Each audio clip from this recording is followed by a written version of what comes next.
Everyone, welcome to వాహిస్ world. అందరు ఎలా ఉన్నారు? ఐ హోప్ అందరు బాగానే ఉన్నాను అనుకుంటా. ఇంకొక సింపుల్ రెసిపీతో మీ ముందుకు వచ్చేసాను. వీడియో లాస్ట్ వరకు చూడండి, స్కిప్ చేయకండి. మనం స్టవ్ మీద ఒక ప్యాన్ పెట్టుకోవాలి, ఆయిల్ పోసుకోవాలి. ఈ ఆయిల్ అనేది హీట్ అయిన తర్వాత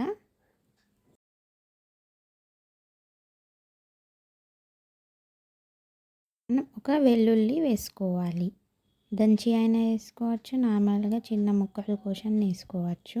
మేము చిన్న ముక్కలు కోసుకొని వేసుకున్నాం. అవి కొంచెం ఫ్రై అయిన తర్వాత మనం పోసిత్తులు వేసుకోవాలి. ఈ పోసిత్తులు అనేవి గోలిన తర్వాత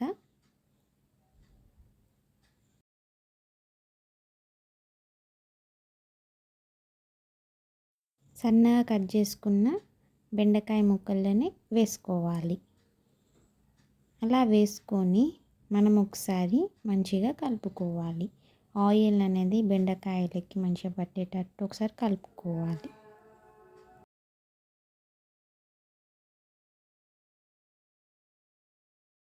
అప్పుడప్పుడు మధ్యలో ఇలా కలుపుకుంటూ ఉండాలి.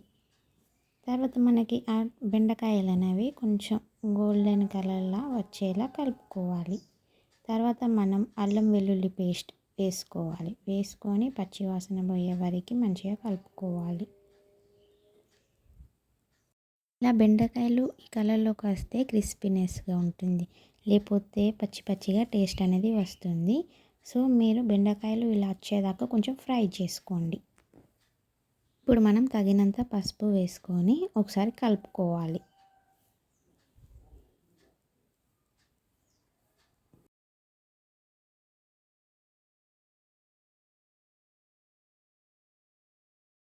ఒక నిమిషం అయినాక టేస్ట్కి సరిపడా కారం, అలాగే టేస్ట్కి సరిపడా ఉప్పు, ఇంకా పచ్చి ధనియాల పొడి, ఎండు ధనియాల పొడి 2 వేసుకొని ఒక 1 మినిట్ మంచిగా కలపండి. ఈ కారం, ఉప్పు, ఈ మసాలా అనేది బెండకాయలకి మంచిగా పట్టుకోవాలి.